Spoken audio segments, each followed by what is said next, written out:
Hi hello.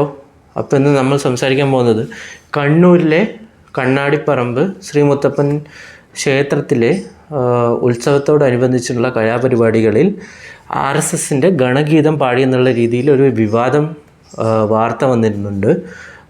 നമുക്ക് അതിനെക്കുറിച്ച് എന്താണെന്ന് ഡീറ്റെയിൽ ആയിട്ട് ചെക്ക് ചെയ്യാം. So let's go to the video.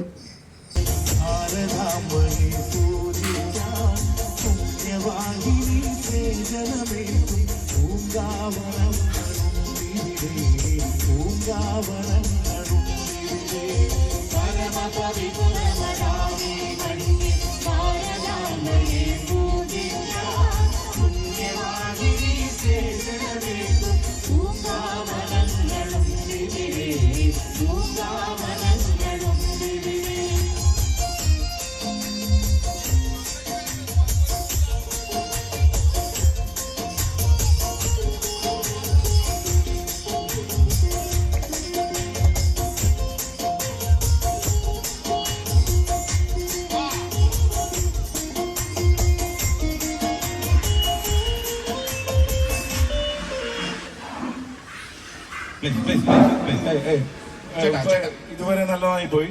ചേട്ടായി പോട്ടെ ചേട്ടായി പോട്ടെ, നമ്മുടെ പരിപാടി നന്നാക്കണം. പ്ലീസ്. ഓക്കെ, അപ്പൊ നമ്മുടെ പരിപാടി 2 പാട്ടും കൂടെ നമുക്ക് ബാക്കിയുള്ളൂ. ഇതുവരെ ഒരു പ്രശ്നമില്ല. ദയവ് ചെയ്ത് ഇപ്പോഴും പ്രശ്നമില്ല. ഇത് അങ്ങോട്ടും ഇങ്ങോട്ടും അറിയുന്ന. അത് നമ്മൾ കണ്ട പോലെ തന്നെ കണ്ണൂർ കണ്ണാടിപ്പറമ്പുള്ള ശ്രീ മുത്തപ്പൻ ക്ഷേത്രത്തിലെ ക്ഷേത്രോത്സവത്തോടനുബന്ധിച്ചുണ്ടായിരുന്ന കലാപരിപാടികളിലാണ് ഇവർ RSSൻ്റെ ഗണഗീതം പാടി എന്ന രീതിയിൽ വിവാദം ഉണ്ടായതും CPM പ്രവർത്തകർ സ്റ്റേജിൽ കയറി അതിന് തടയുകയും ചെയ്തു. അതിനെ തുടർന്ന് 2 പക്ഷക്കാരും തമ്മിലുള്ള ഉന്തും തള്ളും അങ്ങനെയുള്ള പല സംഭവങ്ങളും നടന്നു. ഇപ്പം നമ്മൾ നോക്കുകയാണെങ്കിൽ കഴിഞ്ഞ കുറേ കാലമായിട്ട്, അതായത് വടക്കൻ മലബാറിൽ പ്രത്യേകിച്ച് കണ്ണൂർ മേഖലയിൽ ഇതുപോലെ ഒരുപാട് സംഘർഷങ്ങൾ ഉണ്ടാകുന്നുണ്ട്. മെയിനായിട്ട് പറയുകയാണെങ്കിൽ ഓരോ രാഷ്ട്രീയ പാർട്ടികളും, അതായത് അവരുടെ ശക്തി കേന്ദ്രങ്ങൾ, അതിപ്പോൾ RSS ആവും, BJP ആവും, CPM ആവും, എന്തായാലും അവരുടെ ശക്തി കേന്ദ്രങ്ങളിലുള്ള ആരാധനാലയങ്ങൾ, അതിപ്പോൾ ഏത് മതത്തിലായാലും നമുക്ക് പറയാം, അവരവരുടെ ശക്തി കേന്ദ്രങ്ങളിലുള്ള ആരാധനാലയങ്ങളിലെ പരിപാടികളിൽ അവരവരുടെ പാർട്ടിയുടെ തന്നെ പ്രചരണത്തിനായിട്ട് ഉപയോഗിക്കുന്ന രീതിയിൽ, അതായത് ഇപ്പോൾ അമ്പലത്തിൻ്റെ അല്ലെങ്കിൽ ആരാധനാലയങ്ങളുടെ പരിപാടിയിൽ പാർട്ടിയുടെ ആദർശങ്ങൾ പാർട്ടി പ്രചരണത്തിന് വേണ്ടി ഉപയോഗിക്കുന്നതായിട്ട് കാണാൻ പറ്റുന്നതാണ്.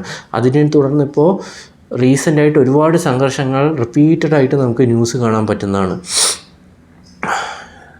ഇവരിവിടെ ഈ ഒരു സന്ദർഭത്തിൽ, ഈ ഒരു സംഭവത്തിൽ മെയിനായിട്ട് പറയുന്ന കാര്യം എന്താണെന്ന് വെച്ചാൽ, ഇതൊരു RSS ഗണഗീതം വെക്കാൻ പാടില്ല എന്ന് പറയുന്നതിൻ്റെ കാരണം, ഇതൊരു പെർട്ടിക്കുലർ കമ്മ്യൂണിറ്റിയുടെ ഒരു ആഘോഷം പോലെയല്ല. അതായത് നമ്മളിപ്പോൾ കണ്ണൂർ, കാസർഗോഡ് റീജിയനൊക്കെ എടുത്ത് നോക്കുകയാണെങ്കിൽ അവിടെ ഈ തെയ്യം അല്ലെങ്കിൽ മുത്തപ്പൻ കോലം, ഇതൊക്കെ നാനാ മതസ്ഥർ, നാനാ ജാതിക്കാർ എല്ലാവരും കാണുന്ന രീതിയിൽ എല്ലാവരും എൻജോയ് ചെയ്ത് അവരുടെ എല്ലാ സാന്നിധ്യമുള്ള കുറേ പരിപാടികളാണ്. അപ്പോൾ ഇതൊരു പെർട്ടിക്കുലർ മതസ്ഥർ കാണുന്നതല്ല, അതിനപ്പുറം ഒരു വലിയ ജനതയുടെ ഒരു population without any religious barrier കാണുന്ന ഒരു സംഭവമായത് കാരണം ഇങ്ങനെയുള്ള പൊളിറ്റിക്സ് അതിലേക്ക് ഇൻക്ലൂഡ് ചെയ്യുന്നത് ചില ആൾക്കാർക്ക് അത് അക്സെപ്റ്റ് ചെയ്യാൻ പറ്റില്ല. എടുത്തു നോക്കുകയാണെങ്കിൽ അവിടെയുള്ള പൊതുജനങ്ങൾക്കും അതിനോട് തീരെ താല്പര്യമില്ല. ഇപ്പോൾ അവരുടെ ഇടയിൽ നിന്ന് വരുന്ന റിപ്പോർട്ട് എന്താണെന്ന് വെച്ചാൽ, അതായത് ഈ BJP RSS പ്രവർത്തകർ ഈ ഒരു ഉത്സവത്തിന് വേണ്ടി ഒരു കമ്മിറ്റി രൂപീകരിക്കുകയുണ്ടായി.